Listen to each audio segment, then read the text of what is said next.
I pledge allegiance to the flag of the United States of America and to the republic for which it stands, one nation, under God, indivisible, with liberty and justice for all. Welcome to the Vietnam Veterans News Podcast. News of interest about Vietnam veterans from a Vietnam veteran. Now, here's your host, Mac Payne. This is Mac Payne here with episode 175 of the Vietnam Veteran News Podcast. News about the Vietnam War and the brave veterans who served there, as told to you by yours truly, a Vietnam veteran. Pro football means a lot to many Americans. For the most part, the feeling is mutual. Throughout most of the history of professional football, it has supported the country in times of military conflict, and that goes for the Vietnam War. In this episode, I'm going to tell you about the only two members of the NFL who died in Vietnam. It's a sad thing. We would much rather see them playing football on Sunday than seeing their names on the memorial wall in Washington, D.C. Recently, there was a story about those two players who died in Vietnam, Bob Calsou and Don Steinbruner. It appeared on the Indy Online website. It was titled, Remembering NFL Players Bob Calsou and Don Steinbruner, who died in Vietnam War. This story was provided by none other than Jon Kendle in a special to the Canton Repository. I'm going to share a part of his story with you so you will know more about these two brave NFL players who died for their country in Vietnam. Dateline, Canton, Ohio. Since the founding of the National Football League in 1920, the league and its players have answered the nation's call during times of crisis and military conflicts. There are many stories of triumph, tragedy, and personal sacrifice made by more than 1,200 players, coaches, and administrators who interrupted or delayed their pro football careers to serve their country during these times of struggle. Pro football was coming of age during the 1960s. There was significant growth and unprecedented rise in popularity for both the NFL and the then-rival American Football League because of increased television exposure. During that same period, however, the United States saw itself immersed in the Vietnam War. NFL players past and present once again answered the call, some as active duty participants, a segment of military reservists, and others as goodwill ambassadors through league-sponsored programs. 29 NFL personnel served in the military during the Vietnam War, including 3 Hall of Famers, Charlie Joyner, Ray Nitschke, and Roger Staubach.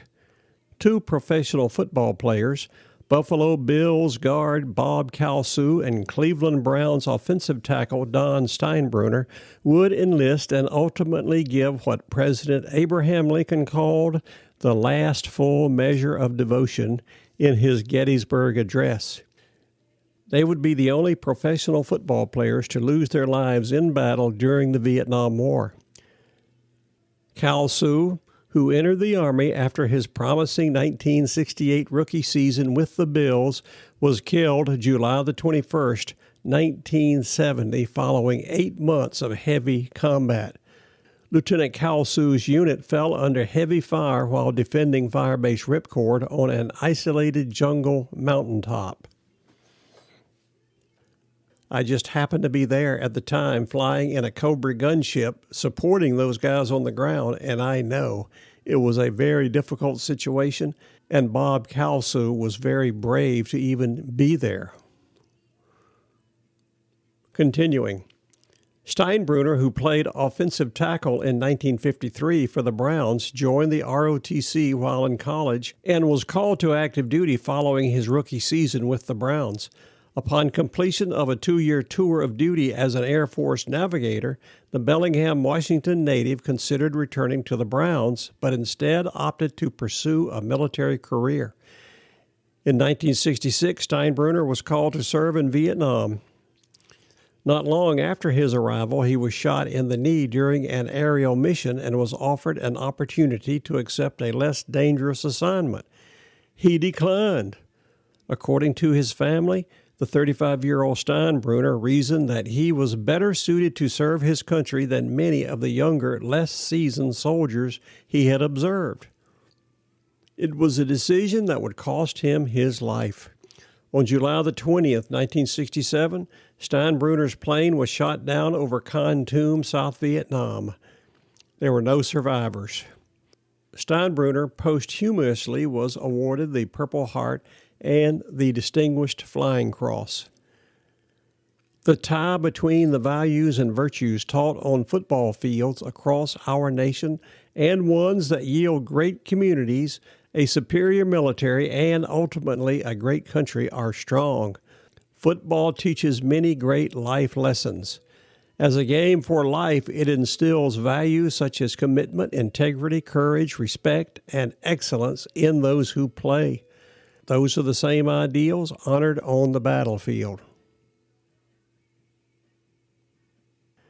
That was a great story about those two brave former NFL players who served in Vietnam and did make the ultimate sacrifice.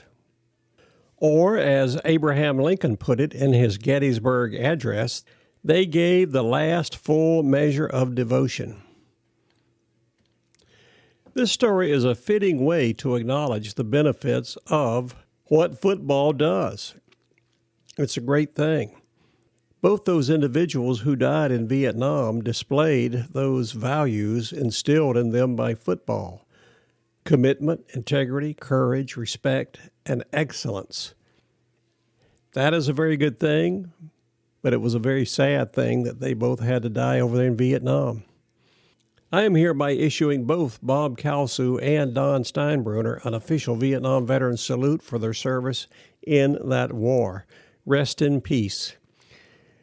This is Mac Payne closing out episode 1756 of the Vietnam Veteran News Podcast. Thank you so much for coming to listen to these programs. You are cordially invited to return again soon and often to listen to more that will be coming your way on this podcast, the Vietnam Veteran News.